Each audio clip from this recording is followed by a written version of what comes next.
Check, check, one, two, one, two, mic check.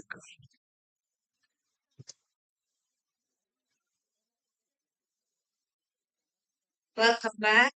Welcome back. I hope that cup of tea was as nice as it was. I hope you've enjoyed it like I have. Um, so for this next session, uh, it's an open session.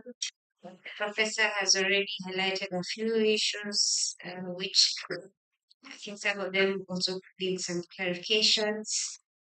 Um, so we are now opening up the session for questions, comments, proposals, ideas, everything, anything and everything that you have in mind that you would wish to comment about these regulations.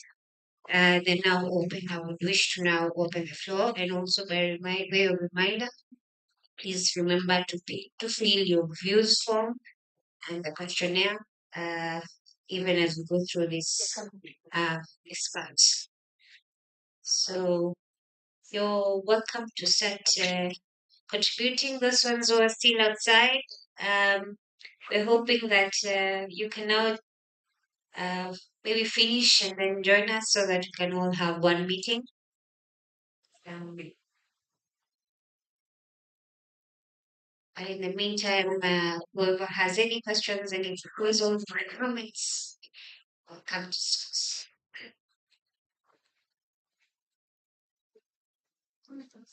Yes.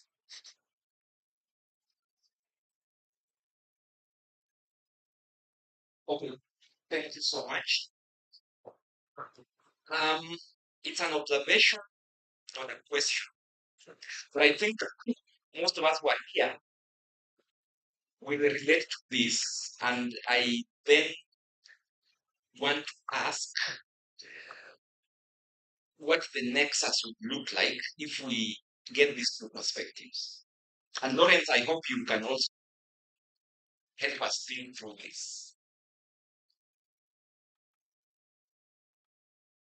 The disability space have deliberately analyzed our journey and appreciated the fact that services for persons with disability are guided by rights principles.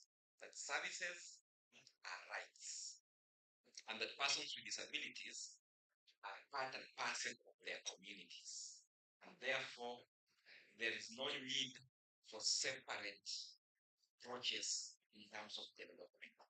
So, realization has helped us graduate from a place where we thought that people must give things to persons with disabilities. That was a model in which everyone relates to. We used to call it the charity model. Now, when I look at the act and the regulations, I still have the interpretation that there is this language, and it's implied in some cases that the space within which we operate remains skewed in a way that there are organizations that will be recipients and organizations that will give. Hence, perpetuating this space to be a space of and for able work. So I don't know whether my interpretation is right, that we are still defining this space to be a space for charitable work, or is it a space for development work? I don't have the answer, but that's my feeling that we are still defining this space that we see in as civil society organizations, that the space is that. charity rather than a space of development work. So I just wanted a reaction to that from anyone. Thank you.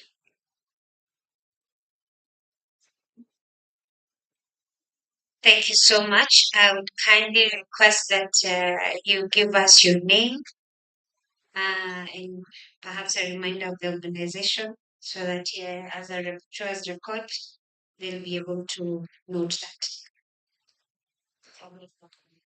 Your name and So, yeah, Edwin Sundwa, CBM Law.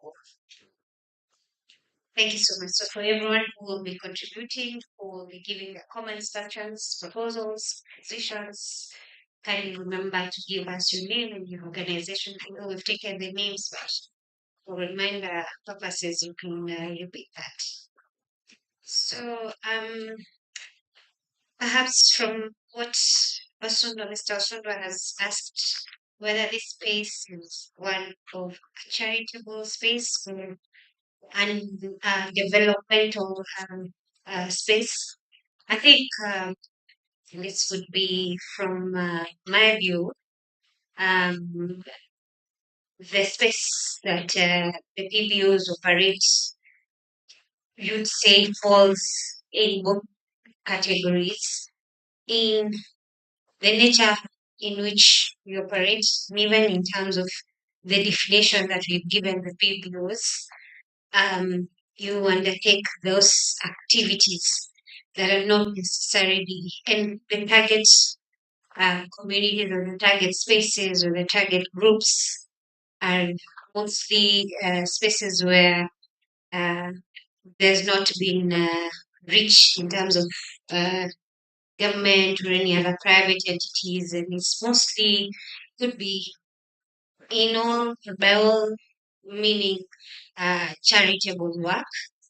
But in the same breath, I believe that as much as it is charitable work, uh, it would still be considered developmental in the sense that it empowers a certain group, empowers a certain community, empowers a certain um, uh, target group to undertake or just to uplift those kind of groups and or communities. I don't know. I can invite Bana DJ, Madam Director. You can No, you said anyone in the room.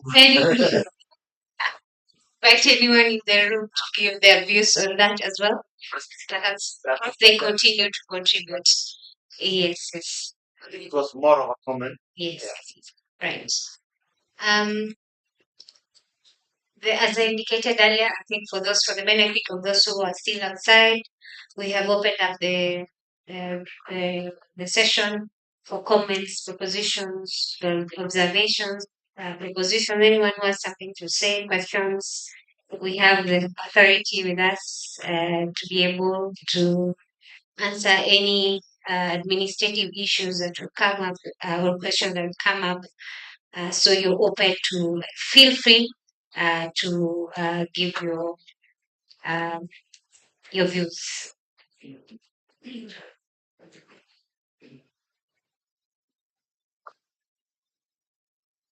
Thank you. My name is Nancy. I'm a board director with CBM. Uh, just seeking clarification. I think because I'm retired, I'm getting tired. Just to be clear of what, when we talk of the bestowment registration, what does that actually mean?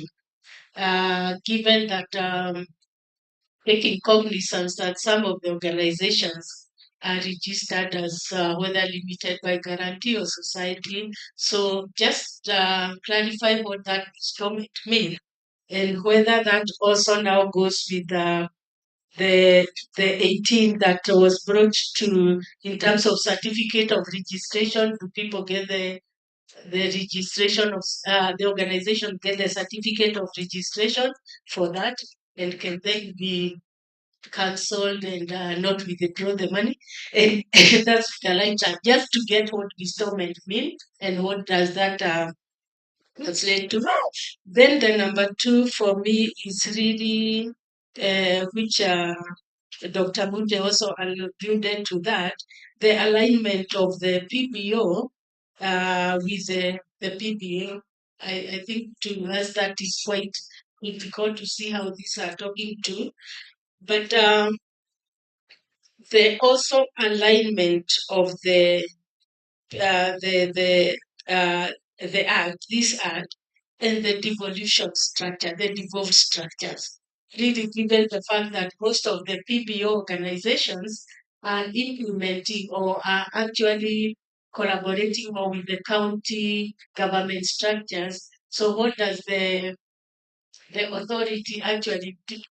The PBORA do in terms of facilitating those linkages so that the counties are working harmoniously with the PDOs that are registered up there at the threshold. Thank you. Thank you so much for those good questions. So how we do this is we take a round of questions and then the team from PBO, Ray, as well as ourselves would be able to answer them. So maybe the next, any other person?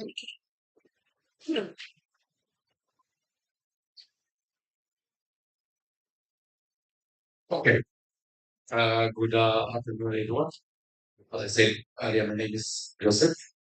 I'm from Deaf Empowerment Kenya, and I'm the director. So I'm very happy for the presentations. And I can see the interpretations of the PPO Act, the details in just of mine. Thank you. Now, my organization is 34 years old. We started from a local organization to a CPO, and then currently we have strong structures and we have also branches and all that.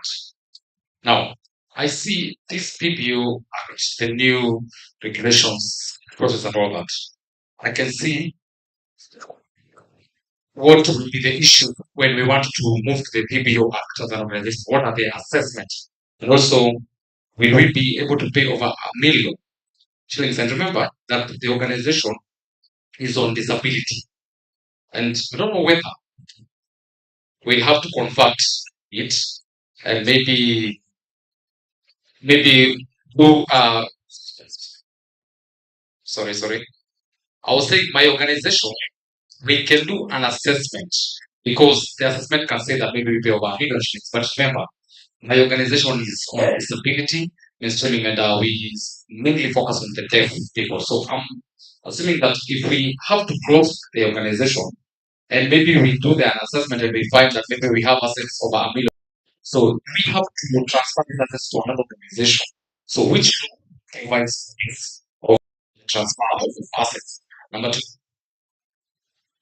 we are under the National Council of Persons with Disabilities. And also Dr. Mute had alluded to and said that these members who are registered with the National Council, they they also have to fill other forms and be registered and recognized. So I'm trying to see the similarities between the National Council and the PPO Act. I am not yet clear on how it can be mainstreamed. The two can be mainstreamed. So I feel that we need more awareness and the expansion of the law, the PPO Act, so that we can see how the organizations can be merged and all that. So I wanted to ask the PPO. Now, the organization has been in existence for that 4 years. So coming to the PPO Act, which law will help us mainstream to the PPO Act? Thank you. Thank you so much for that question. Um, um,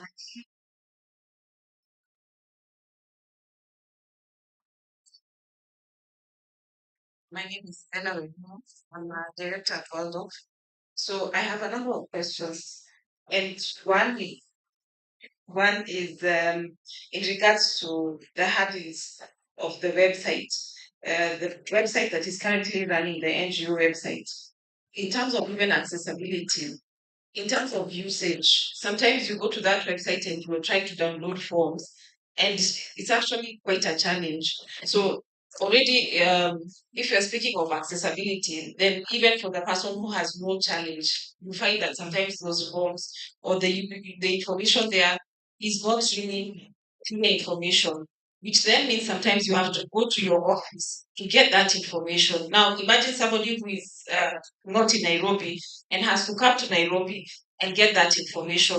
So there's a question of how accessible and how and the usage of your website.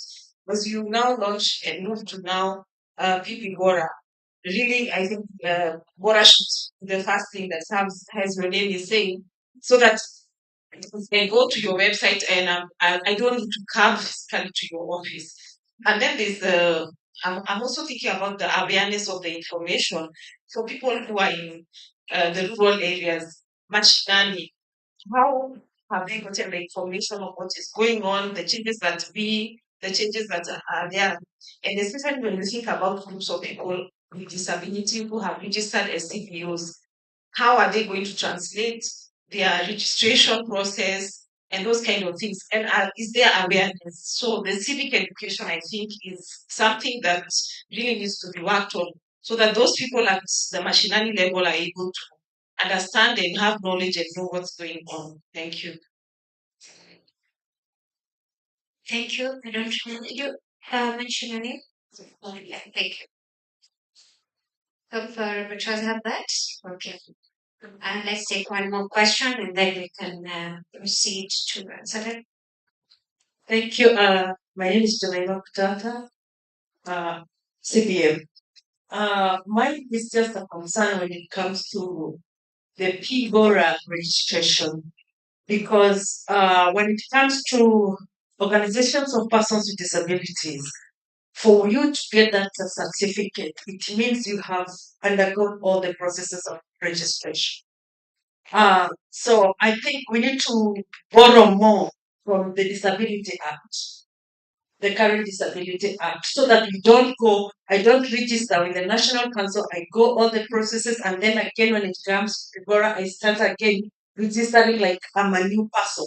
While on the system, I'm still the same organization, or rather the same person with disabilities. When it comes to disability, I can say disability has specific needs. The needs of persons with disabilities in Nairobi are not the same needs with my people in Bamba in Kilifi. For a person with disability or an organization in Nairobi, they just work just in Westlands. If they want a PDK, it's there. If they want National Council, it's there. If they want CPM, all are within Westlands. Now, think of this person who is in Bamba, they have to take like 600 shillings we want to live in town to be able even to access internet. Where are we putting these CPUs? And if they are going to be a fee, many of the CPOs or persons with disabilities will be left out. So let's try through our counties, that's my concern, to be able to bring these services closer even to those people so that be able to access these services if we are really, really sure we don't want to leave anyone behind. And also in our clauses, let's think of a disabilities organization also as specific because of the nature of how these organizations were brought up. I can say for like the groups of visually impaired persons, there is a way they work and they are very comfortable to do their things on their own.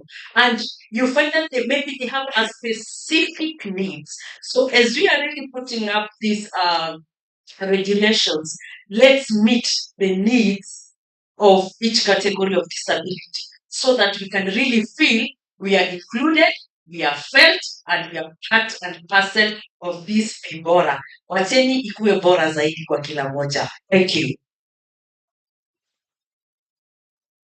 Thank you so much. Take that first round and then we can take a second round. Karibu Benedict. Thank you very much. And I'll ask Juliet to prepare in short while to answer one or two couple of questions. I believe we're here today to, I said earlier, to get your What I'm expecting from you is what Professor Mute said. And even me, I didn't know even that there was an act in PWS Act of 2025, which is very important. And what he said is that let's marry what is in there with what we have, isn't it? Yeah, because that's where we are. And even for us to have a look to all this, it's intention is out of the realization that we are also different and it's okay to be different. Just what is what, isn't it? Yeah, so let's look at what is the regulations. What is it called that is it's in the Act, the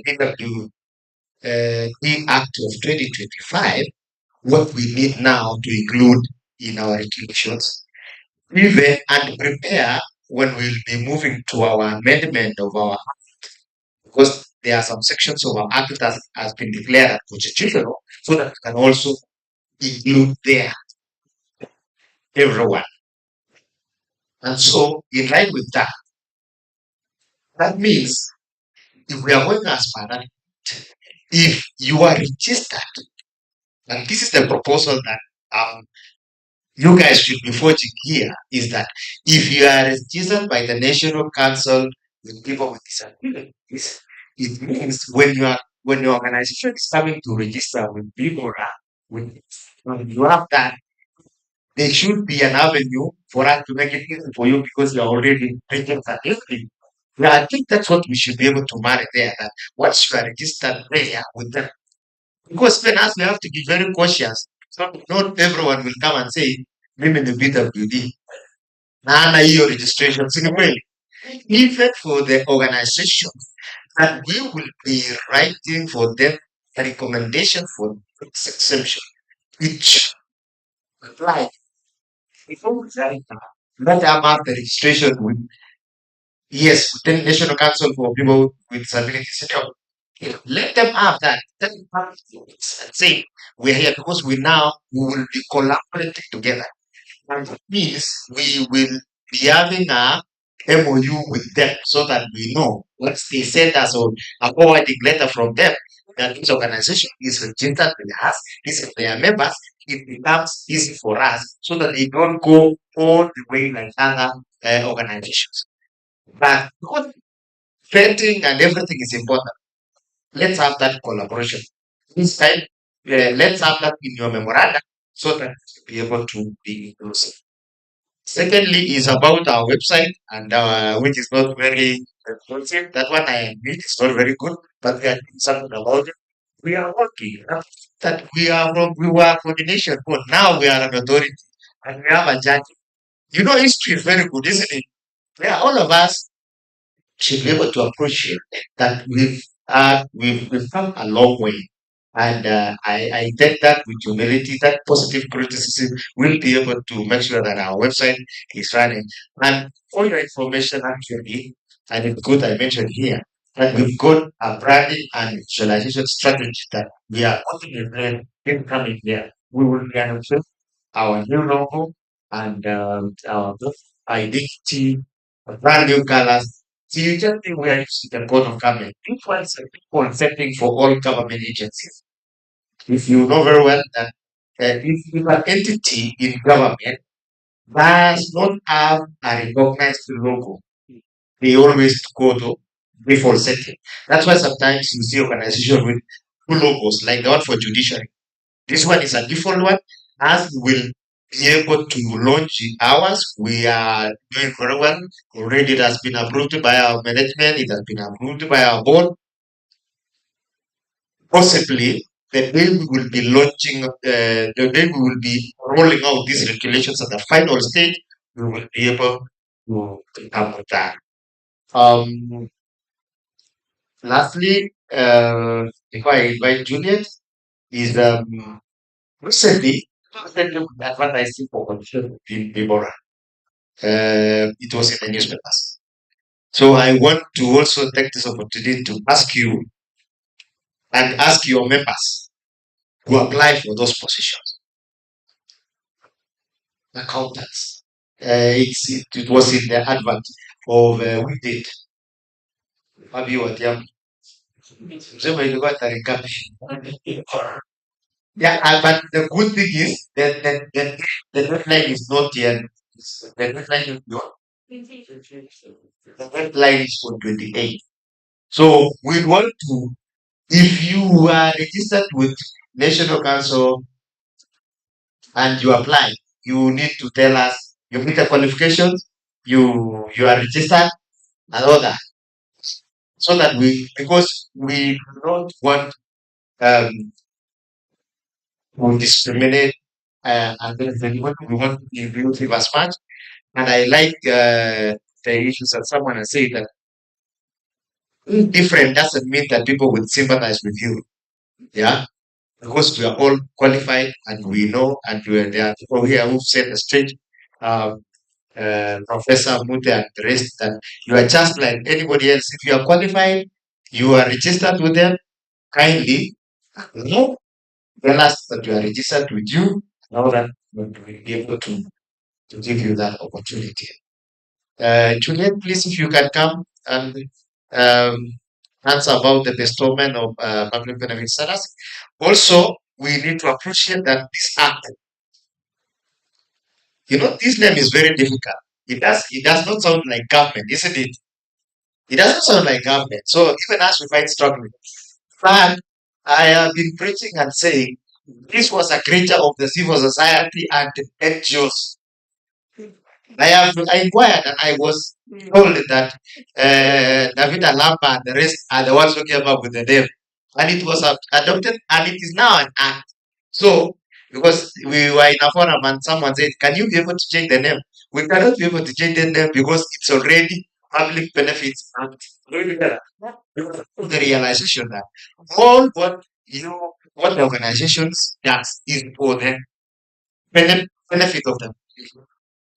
And unlike the other organizations, the foundations that apportion benefits to individual, if your organization does things for the public, so it should be clearly so.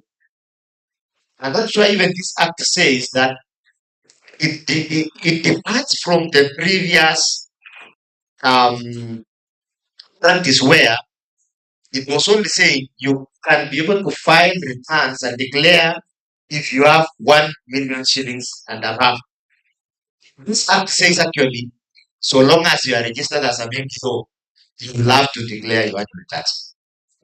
Yeah. And I know, and I want us to be able to be truthful to ourselves. We were in several other forums and people are saying, let us bring down the rates. We want to have a conversation, and I have said this, and I've not shy away from saying this. In the Act of 1990 said the fees that we are paying now. This is 2025. Are we still, it's okay for us to be still paying what we were paying in 1990? Yeah. It's such a conversation. Yeah. Because we were going to a certain place and someone was saying, these fees are very high. Let's even abolish. Yet, the fees that we are charging were set in 1990, the NGO Act of 1990. So, let's be realistic. Also, we realize that there are actually organizations that are small, but equally there are organizations that are huge. There are BPOs in this country that are running millions, isn't it? Truth be told, isn't it? Yeah. So should we be able to have them to operate? So these are the conversations that we should be having so that going forward um, um, we deal with it. We deal with organizations. Right now, Adona yesterday wrote to me and said, I want the organization, a certain organization. So, and the reason is the board members who are mostly Kenyans have been cooking returns and have been falsifying returns. And the donor said he's been giving a lot of money. When I went to the file, they wanted to declare it 250,000. Seriously?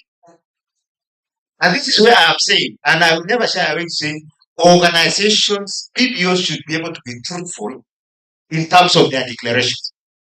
Once we finish this regulation, we will have to enter an MOU with this so that all the accountants in this country who are auditing, who are with audit firms, reputable, who have an interest of taking care of their revenue, also will have to audit organizations so that we are truthful, isn't it? Yes. You see this issue about the corruption in Kenya, and I know PBOs and civil societies always accuse government of not being truthful. I can tell you from where I sit and the results I see, in fact, you are even worse. You find organization filing 100,000. My auditor is there. 100%, 200,000, 200,000, 250,000, and they are earning billions. What have you been truthful and say? Because we are earning, we get this much, we have employed this much, and these are the activities we are carrying on, isn't it? Yeah. Because when you declare that, and even the vehicles, when I come to your organization, you are driving machines, gasless. Really, it doesn't match what you tell me, isn't it? So we need to be truthful. We have organizations that have called people, that have called Kenyans. In the morning, one of my officers was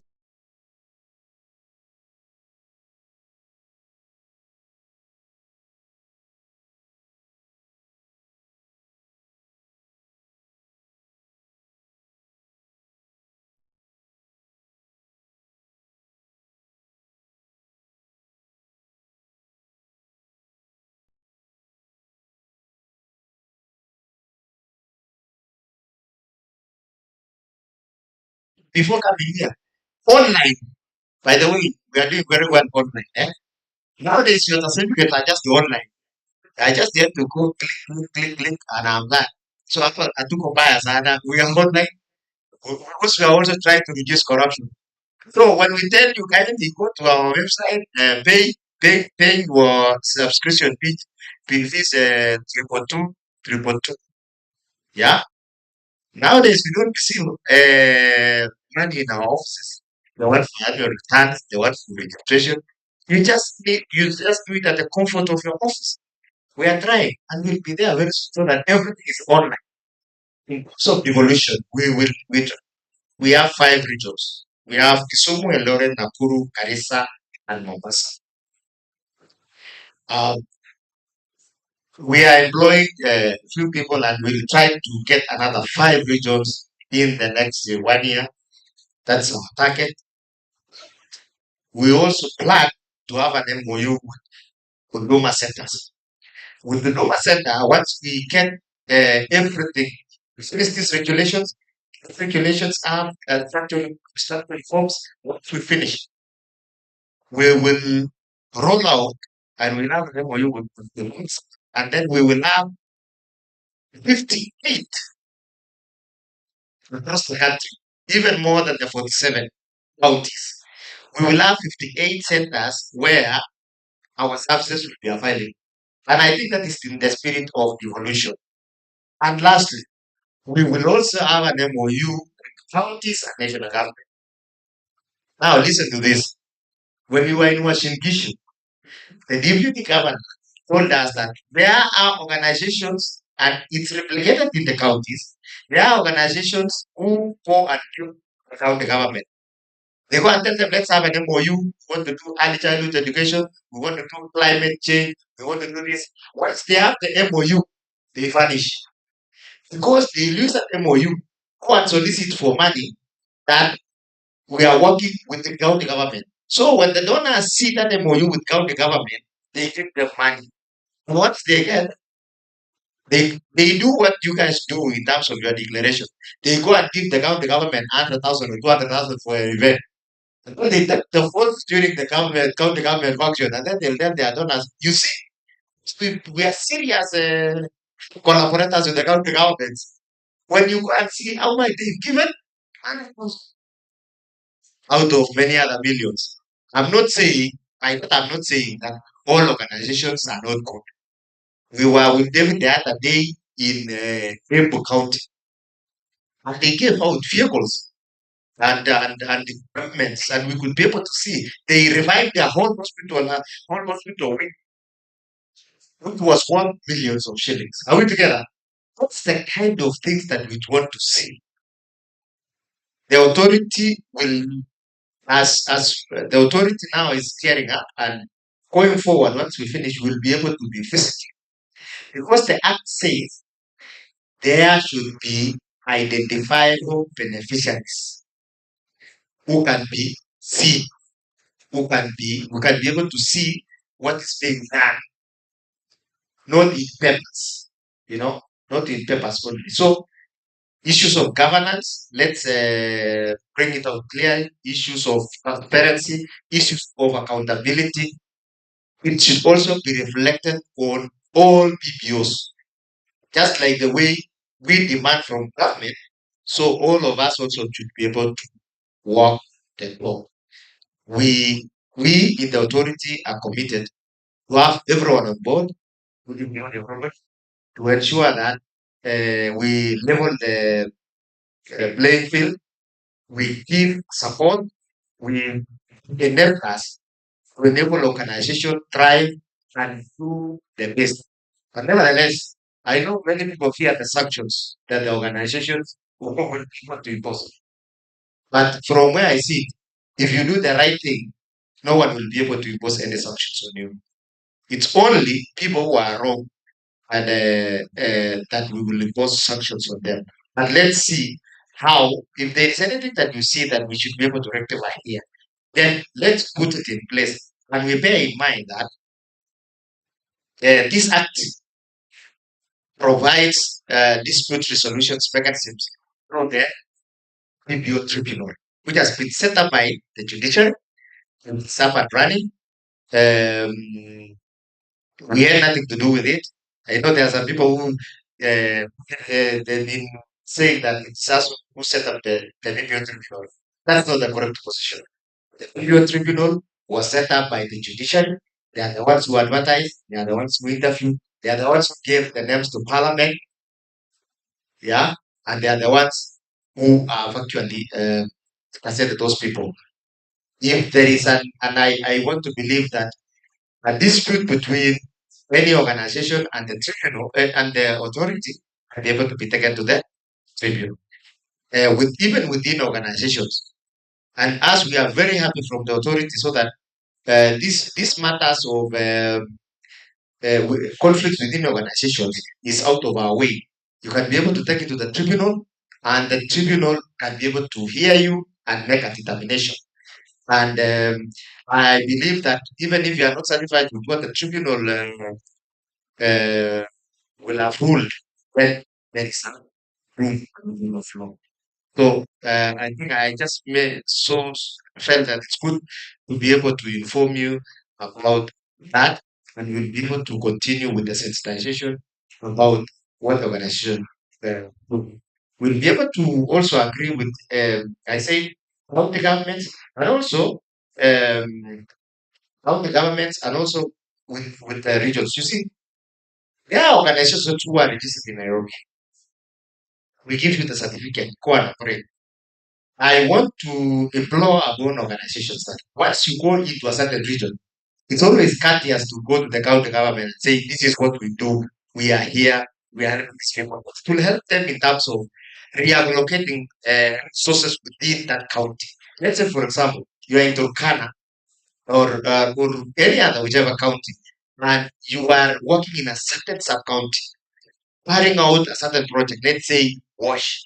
It's good just to inform the county government so that if they have resources for particular activity, they can be able to allocate it to another sub county instead of the same. So we are avoid duplication. And we encourage organizations in forums and to be able to be talking to each other so that you don't find yourself in the same region doing the same thing in the same area, while the same, maybe some county in the same area is suffering, and it is something that you could be able to to talk to each other. Because that issue of duplication is really um, a lot within the organizations. Let me just give Juliet to talk about the bestowment of fundamental status. Thank you very much.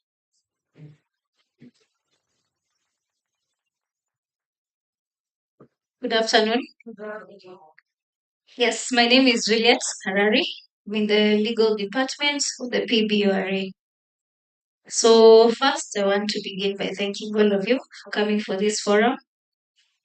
Second, I want to thank CBM for partnering with us for this forum. As Professor Mute well noted, the new Act, the PWDA Act of this year, provides that public participation should be targeted. So we can confirm that this is a targeted public participation, right? Tujipigie makofi. At least we are doing what is required. So it may not be the first forum because we've had so many all over the country, 12 to be specific. And we're having the last one on Friday, 18th, at Ufungamano Hall. So you're still invited to come there and give your views. So without repeating what our Daktari director has said, but just to add and answer some of the questions that have been asked, I will link them together. So Professor Mute and Joseph over here noted that there may be that disconnect between the PBO Act and the Persons with Disabilities Act of 2025. The PBO Act was enacted in 2013. So you can clearly see why there's that disconnect. We are currently implementing an act that was assented into law in January of 2013, over 10 years ago. That being said, we are creating regulations for that law. So when it comes to a point where we need to amend and add onto the PBO Act, of course, then we will see what is missing from the PWDA Act and all other laws which have come into place between 2013 and now that need to be reflected onto the Act, right? Something else that has come out strongly that was also raised by the professor and Nancy is on suspension. Sijui mbona suspension inaogopesha sana. If you are doing the right thing, as the director said, you will not be suspended. But you find that the NGO sector has those that are helping people on the ground, and there are those that are taking advantage. It's also a vulnerable sector. People get funding and fail to do what they are supposed to do. So the reason why that regulation 18 stipulates some of the things that need to be done upon suspension. We have no withdrawing of funds, no changing of officials, amongst others. Is because we have to do investigations. We cannot investigate an organization, but at the same time, the directors who are in office have since left. So we have to tell them to retain the status quo as it was until we complete investigations. Second thing is why you're told not to withdraw funds from your account, assuming a donor has given you funding and you're mismanaging your funds. If we continue to run those accounts as they are, won't you deplete them before we can even stop what is going on? And that is the reason why we have to give that directive for accounts to be retained as they are until completion of investigation is done. Then you can proceed. The funds will still be there. We don't take them. So we just ask the banks to freeze your accounts until the investigation is done. Remember, this is a charitable sector. All the activities you're undertaking are for the benefit of your beneficiaries. The only way we can allow you to operate in a conducive environment and to serve your beneficiaries is for us to be able to enforce our mandate, which is to create a conducive environment for your beneficiaries to operate and benefit.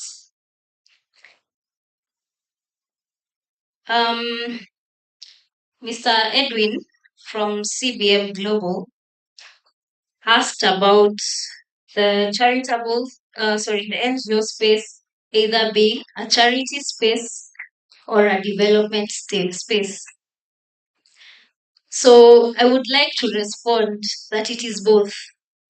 Charity in the sense that charity is calculated by short-term impacts.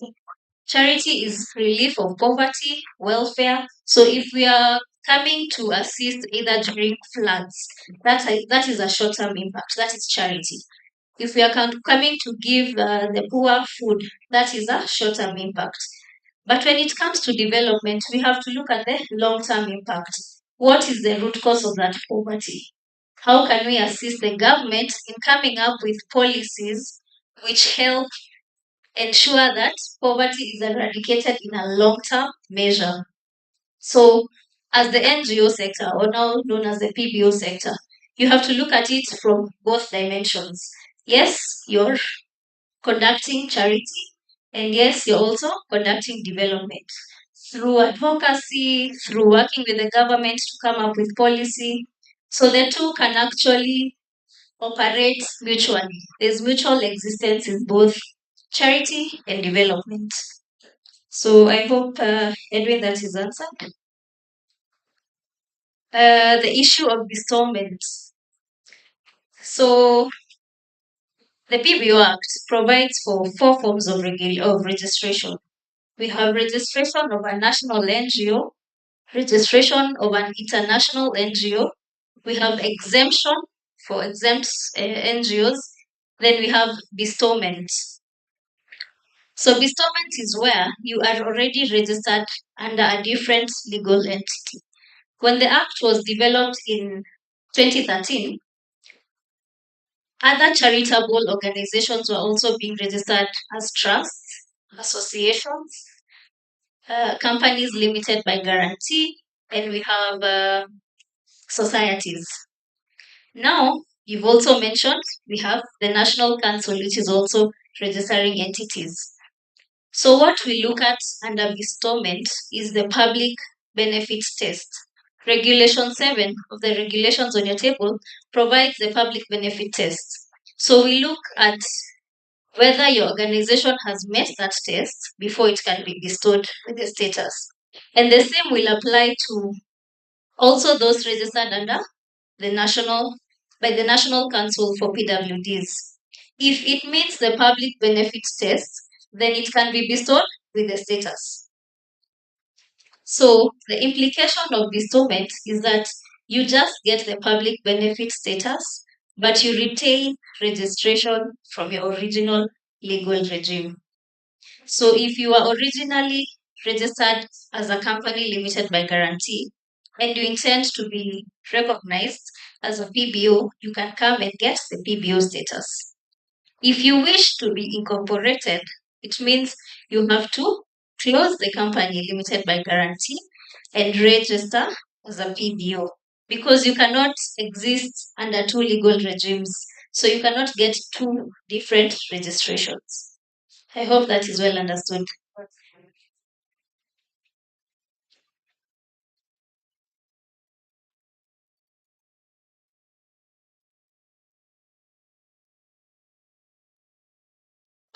So I believe I have answered on the alignment of the act, the two acts.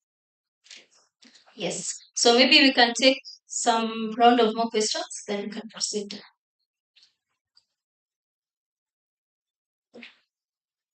Thank you so much to DG. Sorry.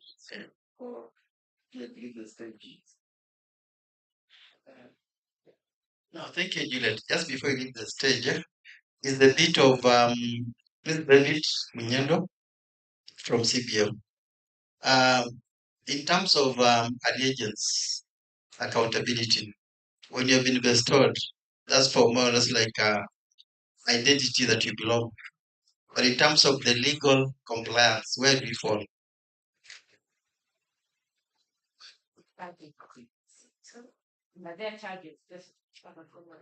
Okay, so when you're bestowed, you said like David, is David a company or a society?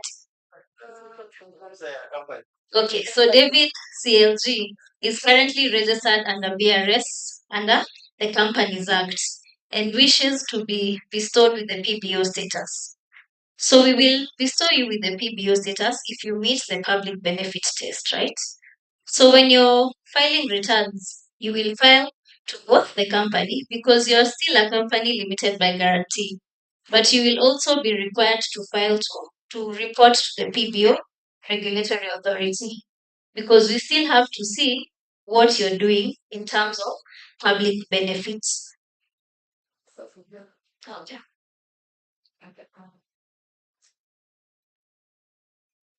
Asking also during the process of the assessment for bestowment, is there cost implications towards that? So there's the fee schedule towards the end of the regulations that provides fees for all services we offer, and bestowment is one of them.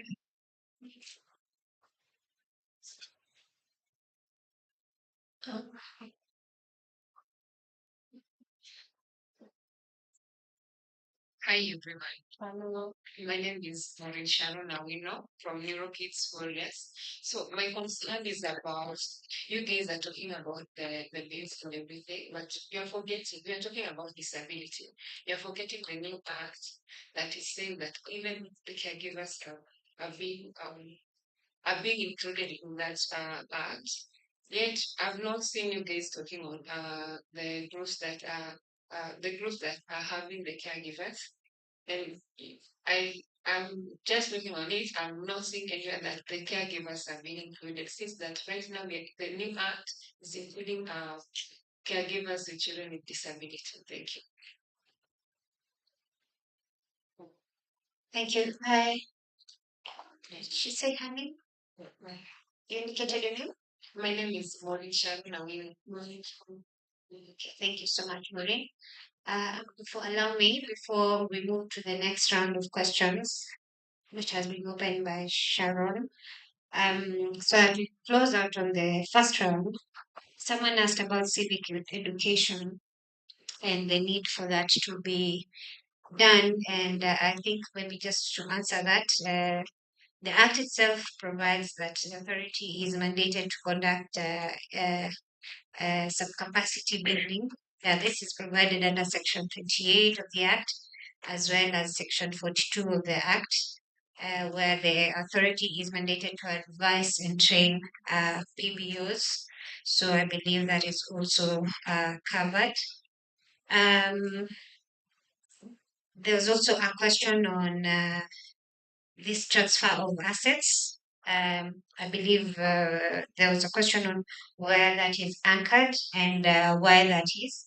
That is also anchored in the Act. As we have discussed here, we're dealing with um, really you're dealing with what groups? You're dealing with groups that need to be protected, and whatever assets the PBO holds is for the benefits of those groups. So that is the reasoning and the rationale behind the safeguarding of these assets. This is in as provided for under Section 62 of the Act, as well as the regulations as I had previously highlighted. So I think we can now proceed to take the second round as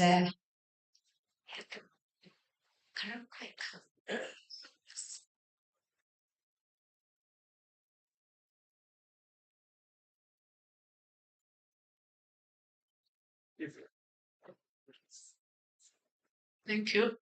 My name is Josephine Owinga. I represent Disability Rights Trust. Mine is not a question, but really just an exhortation to the FIBORA that the new Disability Act requires that we mainstream disability. And even as you do your work, really the questions that we are raising here seeks to just enhance and implement the Disability Act in the sense of in issues of inclusion. And therefore, even as you advertise for positions, please consider the 5% in the Constitution and in the Act, as well as just doing intentional disability mainstreaming. If that is done, that you fusion both the Disability Act and this Act, I think the questions we are raising here will really be dealt with conclusively. So mine is just to urge you to consider the Disability Act, the Constitution, and also the disability mainstreaming as strategic and as intentional as possible. Thank you. Thank you. I think we can move to Professor, and then on this table we have a couple of hands up. Quick comments. Just actually proceeding with the comment from the last speaker. I think there's a nuance which people and others need to be careful about. Registration is important, but I think we also need to keep in mind that registration is usually for administrative purposes. Registration usually is for convenience.